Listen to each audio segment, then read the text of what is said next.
કે વરસાદ જે નોંધાયો છે તેમાં વાત કરવામાં આવી મધ્ય ગુજરાતની, દક્ષિણ ગુજરાતની અને સૌરાષ્ટ્રની, અને હવે વાત કરીએ ઉત્તર ગુજરાતની. તો જે દ્રશ્યો આપ જોઈ રહ્યા છો, આ દ્રશ્યો કડીના આ દ્રશ્યો સામે આવ્યા છે કે જ્યાં ધોધમાર વરસાદ વરસ્યો છે. અંડરબ્રિજ જે છે તેમાં પાણી ભરાઈ ચૂક્યું છે અને જે ટ્રક છે તે લગભગ આખો ટ્રક ડૂબી જાય તેટલું પાણી અહીંયા અંડરબ્રિજની અંદર ભરાયું છે. તો રસ્તાઓ ઉપર પણ પાણી ભરાયેલા દેખાઈ રહ્યા છે. લોકોના ઘરમાં પણ પાણી ઘૂસી ગયા છે. કડીના આ દ્રશ્યો અમે આપને બતાવી રહ્યા છીએ. ઉત્તર ગુજરાતમાં પણ મેઘ મહેર થઈ છે. વરસાદ મન મૂકીને અહીંયા વરસ્યો છે, ત્યારે કડીની અંદર લોકોની મુશ્કેલીઓ વધી છે.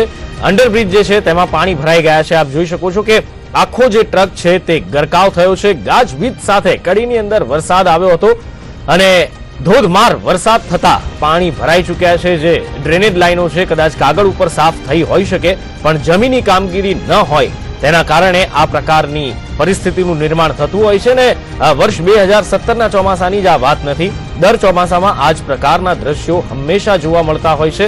દર વખતે પાલિકાઓ, નગરપાલિકાઓ, મહાનગરપાલિકાઓ મોટા મોટા બણગા ફૂંકે છે કે અમે મોટી પાઇપલાઇન નાખી છે, મોટી ડ્રેનેજ લાઈનો નાખી છે, ડ્રેનેજની સાફ સફાઈ કરી નાખી છે, આ વખતે ક્યાંય પણ પાણી નહીં ભરાય. આ પ્રકારના વચનો સાંભળવા મળતા હોય છે. પછી તે કોર્પોરેટર હોય કે પછી તે નગરપાલિકા, મહાનગરપાલિકાના ઓફિસર્સ હોય, પણ જ્યારે વરસાદ આવે છે ત્યારે આ તમામ જે મોટી મોટી વાતો થઈ હોય છે તેની પોલ ખુલી જતી હોય છે અને આ જ પ્રમાણેના દ્રશ્યો સર્જાતા હોય છે. આ કડીનો અંડરબ્રિજ છે, પણ ગુજરાતમાં જેટલા પણ અંડરબ્રિજ છે મોટા ભાગના અંડરબ્રિજની આ જ પરિસ્થિતિ સર્જાતી હોય છે. ચોમાસાની અંદર થોડો પણ ભારે વરસાદ પડે તો મહાનગરોના અંડરબ્રિજમાં પણ જો પાણી ભરાતા હોય તો આ તો કડી નગરપાલિકાની અંડરમાં આવતો અંડરબ્રિજ છે. સ્વાભાવિક રીતે જ અહીંયા પાણી ભરાય. કદાચ જો પાણી ન ભરાય તો નવાઈ લાગે, પણ જ્યારે વરસાદની શરૂઆત થઈ હતી કડીના નગરજનોએ આ વરસાદને ચોક્કસથી માણ્યો હતો. ગરમીમાંથી રાહત મેળવી હતી.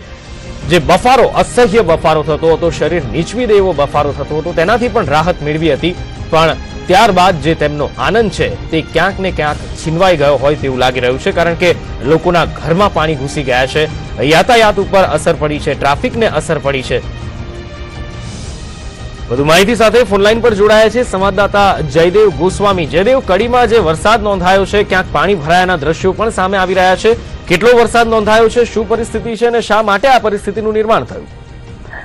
જી, એક તો પહેલી તો તંત્રની બેદરકારી સામે આવી રહી એવું આપણને જણાય છે.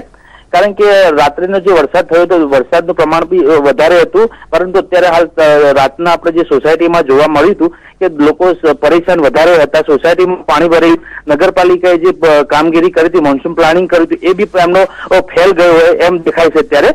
એટલે આપણને બહુ ખૂબ જ દુઃખની વાત છે કે તંત્ર આટલું બધું અત્યારે જાગૃત નથી. એ અત્યારે આ બધા દ્રશ્યો જોઈને આપણને જાણવા મળી રહ્યું છે.